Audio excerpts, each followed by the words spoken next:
नमस्कार मेरे विद्यार्थियों, पिछले वीडियो के अंदर हम भूमि संसाधन के बारे में अध्ययन कर चुके थे। आज हम मृदा संसाधन के बारे में अध्ययन करने जा रहे हैं। तो देखो, मृदा संसाधन का कितना महत्व है। मृदा संसाधन एक बहुत ही महत्वपूर्ण संसाधन है, क्योंकि मृदा के अंदर हम खेती करते हैं और वह खेती जिससे हम अपना पेट का पालन करते हैं, प्रत्येक जीव अपना भोजन बनाता है। इसलिए मृदा संसाधन बहुत ही महत्वपूर्ण संसाधन है। और क्यों जरूरी है? कुछ ऐसे भी जीव हैं जो भूमि के अंदर अपना निवास भी करते हैं। तो देखो, मृदा संसाधन ये एक महत्वपूर्ण नवीनीकरण योग्य संसाधन है। ये कैसा संसाधन है? नवीनीकरण योग्य संसाधन है। और कैसा संसाधन है? प्राकृतिक संसाधन है, यानी कि प्रकृति से हमें प्राप्त होता है। ठीक है, आगे देखो, मृदा निर्माण यानी कि मृदा का निर्माण किस प्रकार से होता है। मृदा निर्माण अपघटन क्रिया से होता है। मृदा निर्माण में कई प्राकृतिक कारकों के महत्वपूर्ण भूमिका है, जैसे तापमान, पानी का बहाव आदि। यानी कि मृदा निर्माण ये नवीनीकरणीय संसाधन है, इसका निर्माण होता है अपघटन प्रक्रिया से निर्माण होता है। जैसे फल फ्रूट है आदि वगैरह, जो कि काफी समय से उनका अपघटन हो जाता है और धीरे धीरे वो छोटे छोटे कणों में विभाजित होकर एक मृदा का रूप ले लेते हैं। आगे देखो, मृदा के प्रकार। हम मृदा के प्रकारों के बारे में अध्ययन करेंगे। तो मुख्यतः मृदा के 6 प्रकार है। मुख्यतः कितने प्रकार है? 6 प्रकार है।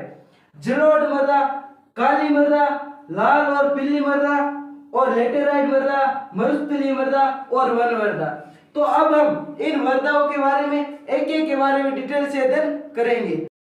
अब हम अध्ययन करेंगे मृदा के प्रकारों के बारे में। तो देखो, मैंने आपको बताया था कि मृदा को मुख्यतः हमने 6 भागों के अंदर बांटा हुआ है। मृदा को कितने भागों के अंदर बांटा हुआ है? 6 भागों के अंदर बांटा हुआ है। तो पहली मृदा कौन सी बताई थी मैंने?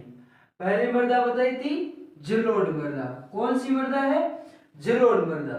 देखो, जलोढ़ मृदा कौन सी होती है, हम इसको साथ साथ याद करते हुए चलेंगे। इस नक्शे के माध्यम से हम इसको अपने दिमाग के अंदर एक चित्र बना लेंगे और उसको हम साथ साथ याद करते हुए चलेंगे। तो देखो, जलोढ़ मृदा वो मृदा जो नदियों द्वारा लाई गई मृदा जलोढ़ मृदा कहलाती है। नदियां कहां से लेकर आएगी मृदा? पहाड़ों से, पर्वतों से। वो मृदा कौन सी मृदा कहलाएगी? जलोढ़ मृदा। तो देखो, ऐसी कौन सी नदियां हैं जो जलोढ़ मृदा का निर्माण करती है?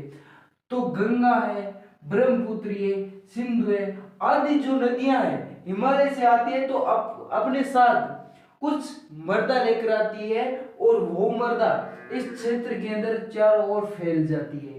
तो उस मृदा का क्या नाम हो गया? जलोढ़ मृदा। ठीक है, तो देखो, संपूर्ण उत्तरी मैदान के अंदर जलोढ़ मृदा पाई जाती है। जलोढ़ मृदा कहाँ पाई जाती है? संपूर्ण उत्तरी मैदान, यानी कि जो ये मैदान है, इस मैदान को हम कहेंगे संपूर्ण उत्तरी मैदान। तो इस संपूर्ण उत्तरी मैदान के अंदर कौन सी मृदा पाई जाती है? जलोढ़ मृदा। तो आगे देखो, ये मृदा उपयोगी किसके लिए है? गन्ने के लिए, चावल के लिए एवं गेहूं के लिए अत्यधिक उपयोगी मृदा है। और आगे देखो, पोटास, फास्फोरस चूनायुक्त होती है, यानी कि पोटास, फास्फोरस और चूनायुक्त होती है ये मृदा। ठीक है, इस मृदा के 2 प्रकार है। इस मृदा के 2 प्रकार है। कौन कौन से है? एक है खादर, एक है बांगर। यानी कि जैसे मान लो यहां से कोई नदी आ रही है, ठीक है, तो ये नदी अपने साथ मृदा लेकर आई। ठीक है, ये अपने साथ क्या लेकर आई? मृदा लेकर आई। तो इस मृदा को हम क्या नाम देंगे? इस मृदा को हम नाम देंगे खादर। क्या नाम देंगे? खादर। ठीक है, अब देखो, इस नदी के अंदर कुछ कारणवश या फिर मान लो इसके अंदर जल भराव ज्यादा हो गया, इस कारण इसने अपना रास्ता चेंज कर लिया। क्या चेंज कर लिया? रास्ता चेंज कर लिया। तो यहां जो मिट्टी लेकर आई वो तो होगी नवीनतम, अब जो लेकर आ रही वो नवीनतम होगी, तो इसलिए ये क्या कहलाएगी? खादर। क्या कहलाएगी? खादर। और ये क्या हो चुकी है? पुरानी। क्या हो चुकी है? पुरानी। तो तो इसलिए ये क्या कहलाएगी, बांगर। आ रहा है समझ में? तो ये जलोढ़ मृदा के दो प्रकार है, पहला खादर और दूसरा बांगर। यानी कि खादर क्या कहलाएगी, जो नई मृदा है नदियों द्वारा लाई गई वो तो कहलाएगी खादर, और बांगर जो पुरानी मृदा है, नदी जैसे उसने रास्ता बदल लिया और पहले जिस रास्ते से जा रही थी वो मृदा क्या कहलाएगी, बांगर मृदा कहलाएगी। ठीक है, तो देखो, और इसको हम याद रखने के लिए कि भाई ये मृदा कहाँ कहाँ पाई जाती है, ये चित्र अपने दिमाग में सेट कर लो, ये चित्र अपने दिमाग में सेट कर लो, और यहाँ पर जितने भी राज्य आएंगे वहां पर कौन सी मृदा पाई जाएगी, जलोढ़ मृदा पाई जाएगी। यानी कि संपूर्ण उत्तरी मैदान के अंदर पाई जाने वाली मृदा कौन सी है, जलोढ़ मृदा है। तो इस मृदा का निर्माण कैसे होती है, गंगा, ब्रह्मपुत्र और सिंधु आदि नदियों द्वारा लाई गई मृदा जलोढ़ मृदा कहलाती है। ठीक है, और ये गन्ने, चावल, गेहूं आदि फसलों के लिए बहुत ही उपयोगी होती है। इसके दो प्रकार है, पहला खादर, दूसरा बांगर। ठीक है, खादर नई मृदा हो गई, बांगर पुरानी मृदा हो गई। अब है मृदा का दूसरा प्रकार, कौन सा, दूसरा प्रकार। दूसरा प्रकार क्या है, काली या रेगिर मृदा। काली को हम क्या कहते हैं, रेगिर मृदा भी कहते हैं। देखो, काली मृदा सबसे उपयोगी मृदा किसके लिए है, कपास के लिए अत्यधिक उपयोगी मृदा है। तो मैंने लिखा सबसे उपयोगी मृदा कपास। आप इसको ऐसे लिखो, तो ऐसे शॉर्टकट लिखो छोटे छोटे शब्दों में, ताकि आपको पढ़ते वक्त टाइम की बचत हो जाए। अगर मैं ये ऐसा लिखता कि काली मृदा कपास के लिए बहुत ही उपयोगी मृदा है, तो यहाँ तक लंबा चौड़ा हो जाता, परंतु मैंने सीधा शॉर्टकट लिख दिया उपयोगी, किसके लिए, कपास के लिए बहुत ही उपयोगी काली मृदा है। ये कहाँ कहाँ पर पाई जाती है, जैसे मैंने लिखा महाराष्ट्र, सौराष्ट्र, मालवा, मध्य प्रदेश और छत्तीसगढ़ आदि इस क्षेत्र के अंदर कौन सी मृदा पाई जाती है, ये काली मृदा पाई जाती है। आ रही बात समझ में? और नमी धारण करने की अत्यधिक क्षमता पाई जाती है, इसके अंदर नमी धारण करने की बहुत ज्यादा क्षमता पाई जाती है, और इसे वर्षा पूर्व ही बो दिया जाता है।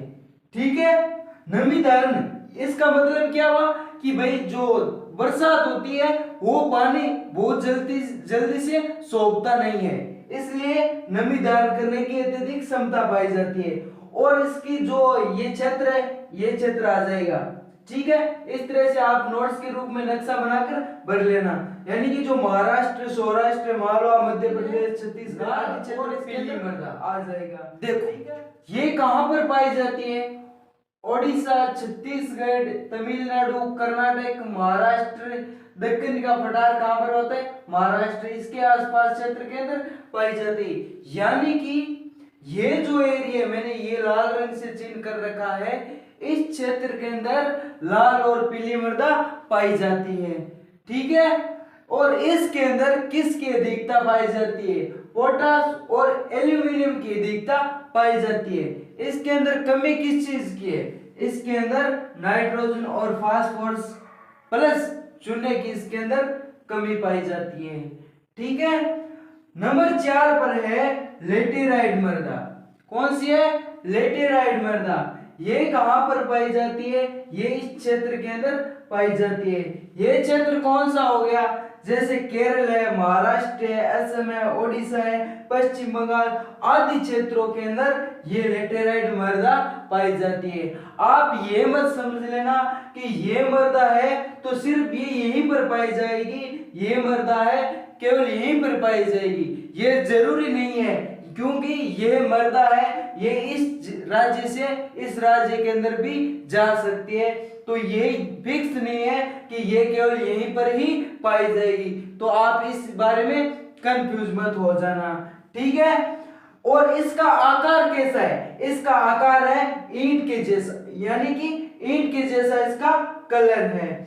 चाय, काजू, रबर आदि के लिए बहुत ही उपयोगी मृदा है। यानी कि जो लेटेराइट मृदा है चाय के लिए, काजू के लिए, रबर के लिए बहुत ही उपयोगी मृदा है, और लोहे प्लस एल्यूमिनियम की इसके अंदर प्रधानता पाई जाती है। अब हम नंबर 5 पर मरुस्थलीय मृदा। कौन सी मृदा है? मरुस्थलीय मृदा। इस मृदा का रंग कैसा होता है? लाल और भूरा रंग होता है। कैसा रंग होता है? लाल और भूरा रंग होता है। स्वरूप यानी कि देखने में कैसी होती है? ठीक है, दिखाई देती है, रेतीली होती है और लवणीय मृदा होती है। इसके अंदर लवण की मात्रा अत्यधिक पाई जाती है और इसके अंदर रेत ही रेत होती है। ठीक है, राजस्थान, हरियाणा का कुछ क्षेत्र, गुजरात का कुछ क्षेत्र, इन राज्यों के अंदर ये मरुस्थलीय मृदा पाई जाती है। ठीक है, राजस्थान में भी संपूर्ण नहीं पाई जाती, इस पश्चिमी राजस्थान के अंदर पाई जाती है। ठीक है, आगे देखो, बाजरा व ज्वार के लिए सबसे महत्वपूर्ण मृदा है। यहां पर सर्वाधिक बाजरा पाया जाता है। ठीक है, कैल्शियम चूने के कंकर की सतह बन जाती है, यानी कि जमीन के अंदर कैल्शियम और चूने की जो सतह बन जाती है, उस कारण वहां उस जमीन के अंदर थोड़ी खेती करना मुश्किल हो जाता है, परंतु असंभव नहीं है। कुछ तरीके से अगर की जाए तो वहां पर खेती करना भी संभव है। ठीक है, अब नंबर 6 देखो, वन या पर्वतीय मृदा। हमें नाम से ही पता चल रहा है वन या पर्वतीय मृदा। तो ये कहाँ मिलेगी? पर्वतों में, यानी कि जहाँ पहाड़ी और पर्वतीय क्षेत्र है वहां पर हमें ये मृदा मिलेगी। जैसे यहाँ देखो, ये कौन है? यहाँ पर हिमालय पाया जाता है, तो हिमालय पर्वतीय क्षेत्र है, वहां पर ये वन या पर्वतीय मृदा पाई जाएगी। पोटास, चूना और फास्फोरस की इस मृदा के अंदर कमी पाई जाती है। अब आगे है मृदा अपर्दन व संरक्षण। अपर्दन का मतलब क्या है? अपर्दन यानी मृदा का एक स्थान से दूसरे जगह चले जाना, वही क्या है? मृदा अपर्दन। तो मृदा एक स्थान से दूसरे जगह कई तरह से जा सकती है, तो उसे कहते हैं मृदा अपर्दन के प्रकार। तो देखो, मृदा अपर्दन के कितने प्रकार हैं? एक है अवनलिका अपर्दन, चादरीय अपर्दन, पवन अपर्दन, जल अपर्दन। यानी कि मृदा इन सभी प्रकारों से एक स्थान से दूसरी जगह जा सकती है। जैसे अवनलिका है, अवनलिका का मतलब ये हुआ कि भाई जैसे बरसात हुई और एक जगह पानी एकत्रित होकर एक नाली के द्वारा जा रहा है, एक पतली सी नाली बन गई है और लंबे खाड़े के रूप में। आपने देखा होगा कि सड़कों के पास जब बारिश आती है तो इस प्रकार एक नाली बन जाती है, वहां से पानी बहता चला जाता है। चादरीय अपर्दन या चादरीय अपर्दन क्या होता है कि जैसे मान लो कि ये टिल्ले है, ठीक है, यहाँ पर जो मृदा पाई जाती है वो वर्षा के माध्यम से सीधी ही नीचे चली जाती है, तो वो कौन सा अपर्दन हो गया? चादरीय अपर्दन। पवन अपर्दन यानी कि जब हवाएं तेज चलती है, तेज हवाओं के साथ भूमि का कटाव होकर वो एक स्थान से दूसरे स्थान पर चली जाती है, ये तो हो गया पवन अपर्दन। जल अपर्दन यही, इसके अंदर बहुत सारे अपर्दन आ जाते हैं, जैसे अवनलिका अपर्दन, चादरीय अपर्दन और वो नदियों से भी कुछ अपर्दन हो जाता है, तो वो जल अपर्दन के अंदर आ जाता है। ठीक है, तो देखो ये अपर्दन क्यों होता है, इसका कारण क्या है? कारण इसका ये, एक तो है पवन, एक है हिम नदी और तीसरा है जल। ठीक है, ये तो प्राकृतिक कारण है, ये सब क्या है? प्राकृतिक कारण। परंतु कुछ मानवीय क्रियाकलापों से भी मृदा का अपर्दन होता है। मानवीय क्रियाकलाप यानी कि जब मनुष्य कुछ काम करता है उससे भी मृदा का अपर्दन होता है। वनोन्मूलन यानी कि वनों की कटाई करना ही क्या कहलाता? वनोन्मूलन, जिस कारण से ये मृदा का अपर्दन होता है। अति पशुचारण यानी कि बहुत ज्यादा संख्या में पशुचारण करने से मृदा का अपर्दन होता है। तो देखो, संरक्षण, मृदा का कोई संरक्षण करने का उपाय है क्या? तो संरक्षण के भी कई उपाय है। जैसे मान लो कि समुच्चय रेखीय जुताई, ये क्या होती है? मान लो कि भाई ये खेत है, ठीक है, ये खेत है, और यहाँ पर टिल्ले है। ठीक है, अगर इस खेत को इस तरह से बोया जाए, ठीक है, इस तरह से बोया जाएगा तो क्या होगा कि जब बरसात आएगी तो ये मर्दा ऐसे ढलान होकर यहां से नीचे चली आएगी। और ये बात समझ में, अगर इस खेत को हम इस प्रकार से न बोकर इस प्रकार से बोए, इस प्रकार से बोए, तो जो बरसात का पानी है वो सीधा आसानी से नीचे नहीं आएगा, क्योंकि इसके जो खाड़े होंगे वहां पर ये रुक जाएगा। तो इसलिए हमें समुचित रेखीय कृषि करनी चाहिए। पट्टी कृषि, पट्टी कृषि क्या होती है, जैसे ये खेत है और इसको बोने के लिए ये इस प्रकार से पट्टियां बना ली जाती है, ठीक है, और इनके अंदर खेती की जाती है। तो ये हो गई पट्टी कृषि।